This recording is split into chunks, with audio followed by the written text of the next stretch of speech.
நல்லடியார்களே, சகோதரர்களே, தாய்மார்களே, சகோதரிகளே, சங்கைக்குரிய ரமலான் மாதத்தினுடைய 15வது நோன்பையும் 16வது நாளினுடைய தராவி தொழுகையும் தொழுதுவிட்டு நாம் அமர்ந்திருக்கின்றோம். எல்லாம் வல்ல இறைவன் நாம் தொழுத நம்முடைய தொழுகைகளையும் நாம் வைத்த நம்முடைய நோன்புகளையும் இந்த நோன்பிலே அல்லாஹ்விடத்தில் நாம் கேட்ட நம்முடைய எல்லா துஆக்களையும் எல்லாம் வல்ல இறைவன் பரிபூர்ணமாக அங்கீகரித்துக் கொள்வானாக. ஆமீன். அருமையான சகோதரிகளே, தாய்மார்களே, சகோதரிகளே, தராவியினுடைய தொழுகையில இன்றோடு சரியாக 20 ஜுஸுக்கள் நிறைவடைந்திருக்கு. 20 ஜுஸுக்கள் நிறைவடைந்திருச்சு. இன்னும் 10 ஜுஸு இருக்கு. இன்று ஓதப்பட்ட இறைவசனங்களின் மூலமாக எல்லாம் வல்ல இறைவன் சொல்லக்கூடிய சில படிப்பினைகள், அல்லாஹ் ஹிதாயத் என்று சொல்லக்கூடிய நேர்வழியை பற்றி இன்று ஓதப்பட்ட வசனங்களில் அல்லாஹ் பேசினான். ஒரு மனிதனை தவறான பாதையின் பக்கம் அவனை கூட்டிட்டு போறது ரொம்ப சுலபமான விஷயம். ஒருவனை தீமையான பாவமான காரியங்களை செய்ய வைப்பது என்பது ரொம்ப சாதாரணமான விஷயம். ரொம்ப விரைவாக ரொம்ப சீக்கிரமாக ஒருவனை கெட்டவனாக ஆக்கிடலாம். அதற்கு உண்டான எல்லா விதமான வழிமுறைகளையும் ஷைத்தான் என்ன செஞ்சிருக்கான், அவனுடைய கையில வச்சிருக்கான். ரொம்ப இலகுவாக அதை ஆக்கி கொடுத்துருவான். ஒரு மனிதனை வழிகெடுப்பது, ஒரு மனிதனை பாவமான காரியங்களை செய்ய வைப்பது, ஒரு மனிதனை கெட்ட வழியின் பக்கம் அழைத்து செல்வது என்பது ரொம்ப சுலபமான ரொம்ப லேசான காரியம். ஆனால் ஒருவனை நேரான பாதையில் கொண்டு வந்து சேர்ப்பது இருக்குது. ஒண்ணு நாம நேரான பாதைக்கு வரணும், அதுக்கு பின்னாடிதான் இன்னொருத்தரை நாம நேரான பாதைக்கு கொண்டு வர முடியும். நாம ஒருவரை நேரான வழியின் பக்கம் கொண்டு வருவது என்பது இருக்குது, அது சுலபமான விஷயம் அல்ல, அது ரொம்ப கஷ்டமான விஷயம். உதாரணத்திற்கு நாம் சொல்ல வேண்டும் என்று சொன்னால், நம்முடைய இல்லங்களில நம்முடன் இருக்கக்கூடிய மனைவியாக இருக்கட்டும், நம்முடைய பிள்ளைகளாக இருக்கட்டும், நம் உடன் பிறந்தவர்களாக இருக்கட்டும், அவர்களை சரியான முறையில தொழுகையை பேணி தொழ வைக்க முடியாதவர்களாகத்தான் நாம இன்னும் இருக்கிறோம். காரணம் என்ன அப்படின்னு சொன்னா, நம்மாலேயே தொழுகையை பேணி தொழுக முடியல. அப்படி நாம தொழுகையை பேணி தொழக்கூடியவர்களாக இருந்தாலும் நம்முடைய குடும்பத்தார்களிடத்துல அந்த தொழுகையை விடாமல் பேணி தொழுவக்கூடியவர்களாக அவர்களை உருவாக்குவது, அது அவர்களை கொண்டு வருவது என்பது சாத்தியமில்லாத ஒன்றாக இருக்குது. அது ரொம்ப சிரமமா இருக்குது, ரொம்ப கஷ்டமா இருக்குது. இதையதையும் நம்ம சாதிச்சிடுறோம் குடும்பத்துல. ஆனால் மார்க்கத்தின் பக்கமும் நேர்வழியின் பக்கமும் முழுமையாக அவர்களை கொண்டு வருவது என்பது ரொம்ப சிரமமான ஒரு சூழலால நாம் பார்க்கிறோம். அல்லாஹ் சொல்றான், நேர்வழி என்பது ஹிதாயத். அதாவது நேர்வழியில 2 இருக்கு. ஒண்ணு ஹிதாயத் என்று சொல்லக்கூடிய அந்த நேர்வழியை பெற்றதற்கு பின்னாடியும் தவறான வழியின் பக்கம் செல்வது ஒண்ணு இருக்கு. இன்னும் ஒண்ணு முழுமையா ஹிதாயத்தை இல்லாம வாழ்றது இருக்கு, நேர்வழி பெறாமையே இருக்கு. இப்போ அல்லாஹ் சொல்றான், ஹிதாயத் என்று சொல்லக்கூடிய அந்த நேர்வழி இருக்குது, அது என்னுடைய புறத்தில் இருக்கிறது என்பதாக அல்லாஹ் சொல்றான். யாருக்கு அல்லாஹு தஆலா நலவை நாடுகின்றானோ, ஸல்லல்லாஹு அலைஹி வஸல்லம் சொல்றாங்க, யாருக்கு அல்லாஹ் நலவை நாடுகின்றானோ அவருக்கு மார்க்கத்தினுடைய அறிவை அல்லாஹு தஆலா புகட்டி விடுவான். அவருக்கு இறையச்சம் என்ன மார்க்கத்தினுடைய கல்விகளை அல்லாஹ் அவருக்கு கொடுப்பான் என்பதாக நபிகள் நாயகம் ஸல்லல்லாஹு அலைஹி வஸல்லம் சொல்லி காண்பித்தார்கள். இந்த ஹிதாயத்துக்கு ஒரு வரலாறு இருக்குது. பெருமானார் ஸல்லல்லாஹு அலைஹி வஸல்லம் அன்னவர்களுடைய பெரிய தந்தை அபூ தாலிப் அவர்கள் என்ன செய்யல, இஸ்லாத்தை ஏற்றுக்கொள்ளல. ஆனால் ஸல்லல்லாஹு அலைஹி வஸல்லம் அன்னவர்களுக்கு பக்கபலமாக இருந்தாங்க. பெருமானாரை தூக்கி வளர்த்தவர்கள், பெருமானார் கூடையே இருந்தவங்க. எல்லா விதமான கஷ்டமான சூழல்களிலும், எல்லா விதமான சிரமமான சூழல்களிலும், எதிரிகள் அவர்களை தாக்கக்கூடிய அந்த நேரத்திலையும் ரொம்ப பக்க பலமாக இருந்தது யார் அப்படின்னு சொன்னா, பெருமானாருடைய பெரிய தந்தை ஹஜ்ரத் அவங்க அபூ தாலிப் அவர்கள் தான். இப்போ இவர்கள் இஸ்லாத்தை ஏற்றுக்கொள்ளல, இவங்களுக்கு இஸ்லாம் கிடைக்கல, இவங்க மரணப்படுக்கையில இருக்கிறாங்க. மரணப்படுக்கையில் இருக்கும் பொழுது பெருமானார் ஸல்லல்லாஹு அலைஹி வஸல்லம் அன்னவர்கள் எப்படியாவது இஸ்லாத்தில் இவர்களை இணைய வைத்து விட வேண்டும் என்பது ஸல்லல்லாஹு அலைஹி வஸல்லம் பெரிய ஆசையாக இருந்துச்சு. அதனால பக்கத்துல போய் உட்கார்ந்து எவ்வளவோ சொல்லி கொடுக்குறாங்க, இஸ்லாத்துக்குள்ள கொண்டு வரதுக்காக வேண்டி கலிமாவை சொல்லி கொடுக்குறாங்க. ஆனால் என்ன செய்ய முடியல, அவர் கடைசி வரைக்கும் அவர் இஸ்லாத்தை ஏற்றுக்கொள்ளவே இல்லை. அல்லாஹ் சொல்றான், எவருடைய உள்ளத்திலும் ஈமான் நம்பிக்கையை நபியை உங்களால போட முடியாது, ஒரு ஈமானை உங்களால கொண்டு வர முடியாது, அது என்னால தான் முடியுங்கிறாங்க. அப்ப அந்த ஈமான் என்று சொல்லக்கூடிய நம்பிக்கை யாருடைய உள்ளத்துல இருக்குதோ அவருடைய உள்ளத்துல அல்லாஹ் தான் போடுறான். ஈமான்னா என்ன, ஈமானுடைய நம்பிக்கையினுடைய அந்த வெளிப்படுத்துதல்னா என்ன, பள்ளிவாசல்ல பாங்குடைய சப்தம் கேட்ட உடனேயே நாம தொழுக போகணும்னு நினைச்சு பதறதான் ஈமான். அப்ப அந்த ஒரு எண்ணம் இருந்துச்சுன்னா அல்லாஹ் நம்மை பார்த்துக்கிட்டு இருக்கான், அல்லாஹ்வுடைய கண்காணிப்புல தான் நம்ம இருக்கோம்னு அர்த்தம். அதுவரையும் நாம சந்தோஷப்பட்டுக்க வேண்டியதுதான்.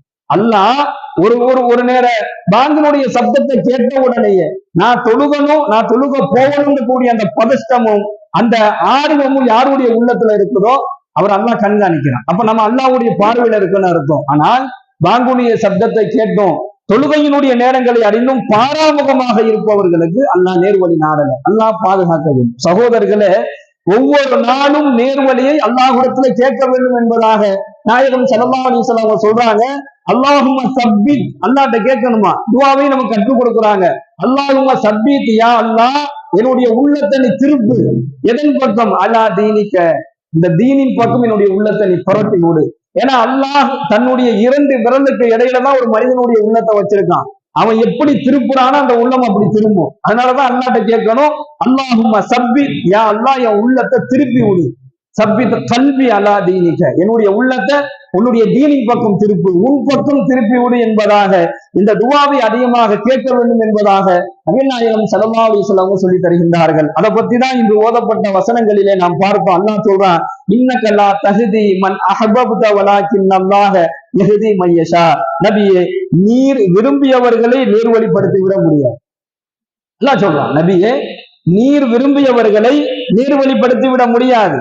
அல்லாஹ் தான் நாடியவர்களை நேர்வழியில் செலுத்துவான்.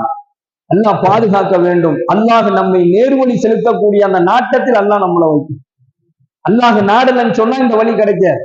இன்னைக்கு நாம தொழுகையாளியாக இருக்கிறோம், நாம நோன்பாளியாக இருக்கிறோம், நாம ஜக்காத்து கொடுக்கக்கூடிய இடத்துல இருக்கிறோம், ஹஜ்ஜி செய்தவர்களாக உம்ராவை நிறைவேற்றியவர்களாக இருக்கிறோம் அப்படின்னு சொன்னா அல்லாஹ் நமக்கு நாடி இருக்கான்னு அர்த்தம். எத்தனையோ சகோதரர்கள், நம்மை போன்ற இஸ்லாமிய சகோதரர்களுக்கு இந்த பாக்கியம் இல்லையே, தொழுகை இல்லையே, அன்றாடம் தொழுகக்கூடிய தொழுகை அவர்களிடத்துல இல்லையே, மார்க்கத்தினுடைய அடிப்படையான வாழ்க்கை எத்தனையோ சகோதரர்களிடத்துல இல்லையே. அவங்களுக்கு நாம துஆ செய்யணும், யா அல்லாஹ் அந்த மக்களையும் என்ன செய்ய, அவர்களுக்கும் உன்னுடைய அருளை வழங்கு, அந்த மக்களுக்கும் என்ன செய்ய, உன்னுடைய தொழுகையை, உன்னுடைய மார்க்கத்தினுடைய அந்த ஞானத்தை, அந்த கல்வியை வழங்க வேண்டும் என்பதாக துஆ தான் நம்மளால செய்ய முடியுமே தவிர அவர்களை நேர்வழியின் பக்கம் கொண்டு வரக்கூடிய முயற்சியை நாம மேற்கொள்ளலாமே தவிர அதனுடைய நாட்டம் அல்லாஹ் கையில. அல்லாஹ் யார நாடுறானோ அவனை நேர்வழி கொண்டு வருவான், யார நாடுறானோ அவனுடைய பாதை தீயதின் பக்கம் போயிடும். அதனாலதான் கேட்கணும், அல்லாஹும்ம சப்பித் கல்வி அலா தீனிக்க, என் இறைவா என்னுடைய உள்ளத்தை நேர்வழியின் பக்கம், உன்னுடைய தீனின் பக்கமும் உன் பக்கமும் திருப்பி கொண்டே இரு என்பதாக இந்த துஆவை அதிகமா கேட்கணும். அல்லாஹ் சொல்றான், யஹ்தி மையஷா, அல்லாஹ் அல்லாஹ் யாரை நாடுகிறானோ அவர்களைத்தான் அல்லாஹ் நேர்வழியில் செலுத்துவான். வஹுவ அஅலமு பில் முஹ்ததீன், அவனே யார் நேர்வழியில் செல்லக்கூடியவர்கள் என்பதை அறிந்தவனாக இருக்கிறான். அப்ப எல்லாம் வல்ல இறைவன் நம்முடைய மௌத்து வரையிலும் நம்மை ஹிதாயத் என்று சொல்லக்கூடிய அந்த நேர்வழியில் பயணிக்கக்கூடிய நல்ல நசீபை நமக்கு வழங்குவானா. இரண்டாவது, இன்று ஓதப்பட்ட வசனங்களில் ஹஜ்ரத்னா சுலைமான் அலைஹிஸ்ஸலாத்து வஸ்ஸலாம் அவருடைய வரலாறு சொல்லப்பட்டது. இந்த வரலாறுல அல்லாஹு தஆலா ஒரு உயிரினத்தை பத்தி பேசுறான். அந்த உயிரினம் என்ன அப்படின்னு சொன்னா எறும்பு. எறும்பை பத்தி தான் அல்லாஹ் சொல்றார். ஹஜ்ரத் சுலைமான் அலைஹிஸ்ஸலாத்து வஸ்ஸலாம் அன்னவர்களுடைய சிறப்பு என்ன அப்படின்னு சொன்னா, ஜின்களுக்கு அவர்கள் அரசராக இருந்தார்கள். ஜின்களுக்கு அவங்க அரசராக இருந்தாங்க. அவங்க ஜின்னவே அல்லாஹ் அவங்க கையில வசியம் பண்ணி கொடுத்துட்டான். ஜின்களை பார்ப்பாங்க, ஜின்கள்கிட்ட பேசுவாங்க, ஜின்கள் எல்லாம் இவங்களுக்கு பணியாளாக வேலை செய்யும். இவங்க என்ன சொல்றாங்களோ அதை செஞ்சு கொடுக்கும். இவங்களுக்கு என்னென்ன தேவையோ ஜின்களைத்தான் என்ன செஞ்சிருப்பாங்க, இவங்களை சுத்தி வச்சிருப்பாங்க. இவங்களுடைய வேலைக்கு தண்ணி எடுத்து வரதா இருந்தாலும் எதுவா இருந்தாலும் ஜின்கள் செஞ்சு கொடுக்கும். அந்த ஒரு வசியப்படுத்தி அல்லாஹ் கொடுத்திருந்தான். இந்த ஜின்களுக்கு அரசராக இருந்தார்கள். இவங்களுடைய அந்தஸ்து எந்த அளவுக்கு அப்படின்னு சொன்னா, கடலுக்குள்ள போய் முத்துக்களை எடுத்துட்டு வந்து கொடுக்கும் ஜின்கள். சுலைமான் நபி அலைஹிஸ்ஸலாத்து வஸ்ஸலாம் அவர்கள் அவங்க என்ன சொன்னாலும் அந்த ஜின்கள் கேட்கும். ஒரு பெரிய பள்ளிவாசலே என்ன செஞ்சிருக்கு, ஜின்கள் ஹஜ்ரத்னா சுலைமான் அலைஹிஸ்ஸலாத்து வஸ்ஸலாம் அவர்களுக்கு கட்டி கொடுத்தது என்பதாக வரலாறுல பார்க்கிறோம். அது மட்டும் அல்லாமல் அல்லாஹ் அவங்களுக்கு கொடுத்த சிறப்பு என்னன்னு சொன்னா, எல்லா உயிரினங்களும் பேசக்கூடிய மொழிகளை ஹஜ்ரத்னா சுலைமான் அலைஹிஸ்ஸலாத்து வஸ்ஸலாம் அவர்கள் அறிந்து கொள்வார்கள். அந்த ஆற்றல் அல்லாஹ் கொடுத்திருந்தான். எல்லா உயிரினங்களும், விலங்குகள், பறவைகள், எறும்புகள், எல்லா உயிரினங்களும் பேசுவது சுலைமான் நபி அவர்களுக்கு தெரியும். இது மட்டும் அல்லாமல் அல்லாஹ் அவர்களுக்கு காற்றையும் வசப்படுத்தி கொடுத்தான். அவங்க என்ன செய்வாங்க, காற்று அவங்க கையில தான். இன்னைக்கு காற்றுங்கிறத நாம உணரதான் முடியுது. ஆனால் அந்த காற்றைய சுலைமான் நபி அலைஹிஸ்ஸலாத்து வஸ்ஸலாம் அன்னவர்களுக்கு அல்லாஹ் வசப்படுத்தி கொடுத்திருந்தான். இத்தகைய சுலைமான் நபியினுடைய அந்த வரலாறுகள்ல ஒரு எறும்பை பற்றி அல்லாஹ் தெளிவாக அந்த அந்த சூறாவுக்கு பேரே எறும்பு தான். சூரத்து நமுல் என்று சொல்லக்கூடிய ஒரு அத்தியாயம் இருக்கு குர்ஆன்ல. நமுல் சொன்னாலே எறும்பு, எறும்புங்கிற பேர்லயே ஒரு அத்தியாயத்தை அல்லாஹ் கொண்டு வந்ததனுடைய நோக்கம் என்ன, காரணம் என்னன்னு சொன்னா அந்த எறும்புல இருந்து ஒரு படிப்பினையை அல்லாஹ் நமக்கு சொல்லிக் கொடுக்குறான். என்ன படிப்பினை அப்படின்னு பார்த்தோம்னா, ஹஜ்ரத்னா சுலைமான் நபி அலைஹிஸ்ஸலாத்து வஸ்ஸலாம் அவர்களுடைய படைகள் எல்லாம் வந்துச்சு. அவங்க படைகள் எல்லாம் வேகமாக குதிரையில வந்துகிட்டு இருக்கிறாங்க. இப்போ அவங்க படைகள் வரக்கூடிய அந்த நேரத்துல அங்க எறும்பு ஒண்ணு சொல்லுது. என்ன சொல்லுதுன்னா, ஹத்தா இதா அத்தவ் அலா வாதின் நமலி, அங்க சுலைமான் நபியினுடைய படைகள் எல்லாம் அந்த எறும்புகள் இருக்கக்கூடிய அந்த பள்ளத்தாக்கிற்கு வந்த போது காலத்து நம்மளத்தும் அதுல இருந்து ஒரு எறும்பு சொல்லுச்சு, மீதம் இருக்கக்கூடிய எறும்புகளை பார்த்து ஒரு எறும்பு சொல்லுச்சு, யா ஐயுகன் நமலு, ஓ எறும்புகளே, உதுகுலு மசாக்கினக்கும், நீங்கெல்லாம் உங்க இடங்கள்ல போய் என்ன செஞ்சுக்குங்க, போய் ஒளிஞ்சுக்கங்க. லா யஹத்தி மன்னக்கும் சுலைமான வ ஜுனூதஹு வஹும் லா யஷூரூன், சுலைமானும் அவருடைய படைகளும் உங்களை மிதித்து நசுக்கி விட வேண்டாம் என்பதாக மற்ற எறும்புகளுக்கு ஒரு எறும்பு எச்சரிக்கை செய்த ஒரு செய்தியை அல்லாஹ் குர்ஆன்ல பதிவு செய்கிறான்.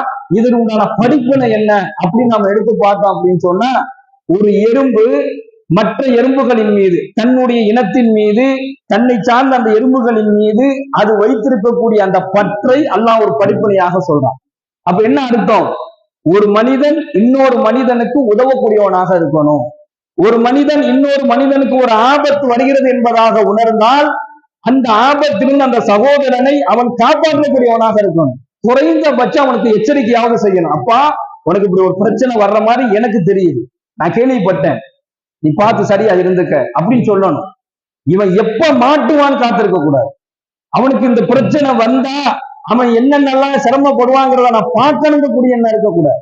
ஒரு எறும்பு சொல்லுச்சு, சுலைமான் நபியினுடைய படை வருது, நீங்க எல்லாம் வந்த இடத்துல போய் ஒளிஞ்சுக்குங்க, ஏன்னா அந்த படையில நீங்க காலில் மிதிப்பட்டு நீங்க இறந்து போயிடுவீங்க. அதனால ஒரு எச்சரிக்கையை சொல்லி, எப்படி தன் இனத்தினுடைய உயிரினங்களை ஒரு எறும்பு காப்பாற்றியதோ அது போன்று மனிதர்களே நீங்கள் ஒற்றுமையாக இருக்க வேண்டும், நீங்கள் நேர்மையில் நெறி தவறியவர்களாக இருக்கக்கூடாது, பொறாமை குணம் உங்களிடத்துல இருக்கக்கூடாது, உங்களுடைய வாழ்க்கையில் ஒருவர் ஒருவருக்கு உதவக்கூடியவர்களாக, ஒருவர் ஒருவருடைய ஆபத்துகளை உணர்ந்தவர்களாக, ஒருவர் ஒருவருடைய பிரச்சனையை தீர்க்கக்கூடியவர்களாக நாம இருக்கணும் அப்படிங்கக்கூடிய ஒரு படிப்பினையை அல்லாஹ் எறும்பை கொண்டு இன்று ஓதப்பட்ட இறைவசனத்தின் மூலமாக அல்லாஹ் நமக்கு சொல்லிக் கொடுக்கின்றான். கண்ணியமிக்க சகோதரர்களே, அந்த எறும்பு எப்படி பாதுகாத்ததோ அது போன்று நாமும் நம்மை சார்ந்தவர்களை பாதுகாக்கக்கூடியவர்களாக, அவர்களுக்கு உதவி செய்யக்கூடியவர்களாக இருக்க வேண்டும் என்பது இந்த இன்று ஓதப்பட்ட வசனத்தினுடைய ஒரு செய்தியாக இருக்கு. அது ஒண்ணு. இரண்டாவது, ஒரு இறை தூதரை பத்தி அல்லாஹ் சொல்றான். அந்த இறை தூதருடைய பேரை அல்லாஹ் பதிவு செய்யல. பெருமானார் ஸல்லல்லாஹு அலைஹி வஸல்லம் அவர்கள் சொல்றாங்க, இறை தூதருடைய பேர் இல்ல, ஒரு இறை தூதர், அவரை ஒரு எறும்பு கடிச்சிருச்சு. அவர் ஒரு எறும்பு கடிச்ச காரணத்தினால அவர் என்ன செஞ்சிடறாரு, உடனடியாக அந்த எறும்பினுடைய அந்த புத்துக்களை எரித்து விடுமாறு கட்டளையிடுறார். உடனடியாக அந்த புத்துகளும் எரிக்கப்பட்டது. அப்ப அல்லாஹ் சொன்னான் அந்த இறை தூதரை பார்த்து, உங்களை ஒரு எறும்பு கடித்ததற்காக வேண்டி ஒரு எறும்பினுடைய புத்துகளையே நீங்க எரிச்சிட்டீங்களே, அந்த எறும்பினுடைய புத்துக்கள், அந்த மீதமுள்ள எறும்புகள் எல்லாம் என்னை துதி செய்து கொண்டு இருந்தது என்பதாக அல்லாஹ் அந்த இறை தூதருக்கு கூறிய ஒரு செய்தியை பெருமானார் ஸல்லல்லாஹு அலைஹி வஸல்லம் அன்னவர்கள் சொல்லுகின்றார்கள். புகாரியில இந்த ஹதீஸ் இடம்பெறும். கண்ணியமிக்க சகோதரர்களே, எறும்புகளும் அல்லாஹ்வை திக்ர் செய்கிறது என்பதை அல்லாஹ் சொல்றான். எறும்புகளும் என்னை திக்ர் செய்யும். இந்த உலகத்தில் இருக்கக்கூடிய எல்லா உயிரினங்களும் அல்லாஹ்வை திக்ர் செய்யக்கூடியதாக இருக்குது. ஒண்ணு. இரண்டாவது ஒரு செய்தி என்னன்னு சொன்னா, எறும்புகளை நெருப்பை கொண்டு எரிக்க கூடாது. எறும்புகளை மட்டுமல்ல, எல்லா உயிரினங்களையும், அது விஷ ஜந்துக்களாக இருந்தாலும் சரி, அதை அடிக்கிறதுக்கு அனுமதி இருக்கு. பாம்பு இருக்குது, அதை அடிக்கலாம். பல்லி இருக்குது, அதை அடிக்கலாம். ஆனால் அது எரிப்பது கூடாது. எந்த உயிரினங்களையுமே என்ன செஞ்சிடக்கூடாது, எரிப்பதை அல்லாஹ் விரும்ப மாட்டான். எரிப்பது கூடாது என்பதாக நாயகம் ஸல்லல்லாஹு அலைஹி வஸல்லம் சொன்னாங்க.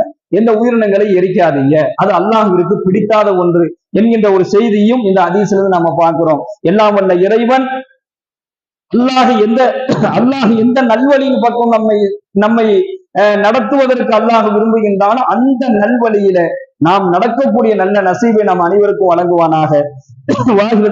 அல்ஹம்துலில்லாஹி ரப்பில் ஆலமீன். அஸ்ஸலாமு அலைக்கும் வரஹ்மத்துல்லாஹி வபரகாத்துஹு. சுப்ஹானல்லாஹி பிஹம்திஹி சுப்ஹானக்கல்லாஹும்ம வ பிஹம்திக வ நஷ்ஹது அல்லா இலாஹா இல்லா அன்த வ நஸ்தக்ஃபிருக வ நத்தூபு இலைக். சுப்ஹான ரப்பிக ரப்பில் இஸ்ஸத்தி அம்மா யசிஃபூன் வ ஸலாமுன் அலல் முர்ஸலீன் வல்ஹம்துலில்லாஹி ரப்பில் ஆலமீன்.